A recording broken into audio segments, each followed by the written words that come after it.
ကလပ်စစ်ဆိုဆိုရင်သူများတော့မသိဘူးဒီကကတော့အခုလိုမျိုးသူများပုံနေလိုက်ထောက်ကြည့်တယ်ရုပ်ဆူဆူပန်းဆိုလေးဆိုရင်ဝဘို့ထူလိုက်တယ်ဒီကောမန်မိုင်ရှင်လေးကတောင်းဆိုထားတဲ့အတိုင်းမေဒီတာကန်ကြပါဆိုလို့မေဒီတာကန်ကြပါမယ်ပြီးတော့ item ambulance ကလည်းတော့စင်းတဲ့အနေမှာကိုကြိုက်တယ်လှရမယ်ထင်မဲ့ item လေးကိုရွေးပြီးတော့ကောက်ယူပလိုက်ပါတယ်မေဒီတာကတော့ spare 2နဲ့ကိုခေါ်ခြင်းတဲ့သူ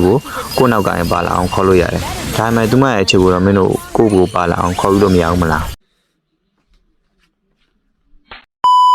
ဒီမှာဆိုရင်က enemy ကအားလီပိုင်မရှိသေးရဲ့လေးစားလိုက်ပါပြီစာအုပ်ကိုပြုတ်စားပြစ်မယ်တဲ့စာအုပ်ပြုတ်စားမယ်ဆိုတဲ့အတင်းကလည်းဒီမှာတသိန်းလုံးနောက်ကိုပြေးပါတယ်တဲ့ဒီမှာဆိုရင်မတီးရဲ့ idea ကိုစတန်ပေးခြင်းဒါရိုက်ရှင်ကိုယူလို့ရတယ်ပေါ့နော်အဲ့ဒါနဲ့ပဲကိုက enemy နောက်ကိုအတင်းလိုက်ပြီးလို့ရှင်လိုက်ချပါတယ် enemy ကလည်းပြေးပါတယ်နောက်ကျချတော့တက်စာပေါက်တဲ့အရန်ကိုအရှိကိုအရန်ကိုပြေးကြပါတယ်ဒီမှာဆိုလို့ရှိရင်ကိုဒီဘက်ကဘက်တည်းကတာနေကြတော့တောက်လျှောက်ဆိုင်နေ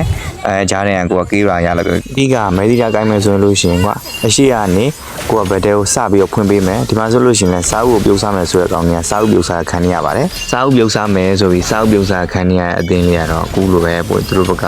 ဘက်တည်းအမှားလေးကိုစောင့်ပြီးလို့ရှိရင်ကိုဒီဘက်ကနိုင်အောင်ဆော့လိုက်ပါတယ်အဲ့ဒါနဲ့ပဲဗစ်တိုရီဆိုလို့ရှိရင်နိုင်သွားပါတယ်